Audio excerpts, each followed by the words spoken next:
Honeymoon murder కేసులో రోజుకొక సంచలన విషయం బయటకొస్తూ ఉంది. సోనం ఆల్రెడీ ఒప్పుకుంది తనే తన భర్తని హత్య చేసిందని. ఎలా హత్య చేసింది, దానికి పథక రచన ఎక్కడ చేశారు, ఎవరు తనకు సహకరించారు, ఆ మర్డర్ వెపన్ ఎక్కడ కొనుగోలు చేశారు, ఇలాంటి చిన్న చిన్న విషయాలన్నీ కూడా ఆ ప్లేస్ కి మళ్లీ తీసుకెళ్లి సీన్ రీకన్స్ట్రక్షన్ కూడా చేశారు పోలీసులు.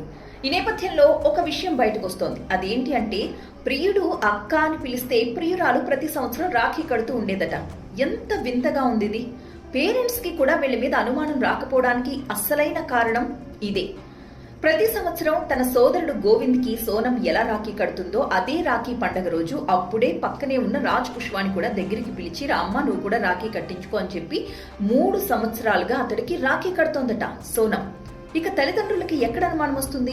వీళ్ళిద్దరూ కలిసి తిరుగుతున్నా, తరచూ ఫోన్లో మాట్లాడుకుంటున్నా, ఎక్కడో మైండ్లో ఏదో చిన్న అనుమానం కలుగుతున్నా కూడా చచ్చా కాదు, ప్రతి సంవత్సరం రాఖీ కడుతోంది కదా, తను కూడా మన కొడుకు లాంటి వాడే, సోనంకి తమ్ముడు లాంటి వాడే అని సరిపెట్టేసుకున్నారు. అనుమానం పడలేదు. ఇదే కొంప ముంచింది. అండ్ ఇంకొక విషయం, సోనం తల్లిని అనాలి, సోనంని కాదు అంటూ నెటిజన్స్ కొంతమంది రెస్పాండ్ అవుతున్నారు. ఎందుకంటే సోనం తల్లి తనకి ముందే చెప్పింది, తనకి పెళ్లి ఇష్టం లేదు, నేను ఒక వ్యక్తిని ప్రేమిస్తున్నా, అతన్నే పెళ్లి చేసుకుంటాను, కాదు కూడదని మీరు పెళ్లి చేస్తే తరువాత జరిగే పరిణామాలకి నేను బాధ్యురాల్ని కాదు అని ముందే చెప్పిందట సోనం అన్న వార్తలు వైరల్ అవుతున్న నేపథ్యంలో నెటిజన్స్ ఈ రకంగా రెస్పాండ్ అవుతున్నారనమాట. కానీ ఇక్కడ సోనం సోదరుడు గోవింద్ ఏం చెప్తున్నాడు అంటే, అసలు ఇంట్లో అలాంటి అనుమానమే లేదు. ఫస్ట్ ఆమె ఎప్పుడూ ఇల్లు బిజినెస్ తప్పితే ఇంకొక ప్లేస్ కి వెళ్లేది కాదు.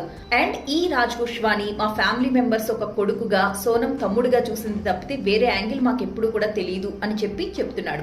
ఆ వార్తల్ని పూర్తిగా ఖండిస్తున్నాడు. తల్లికి అసలు ఏది తెలియదు అని చెప్తున్నాడు.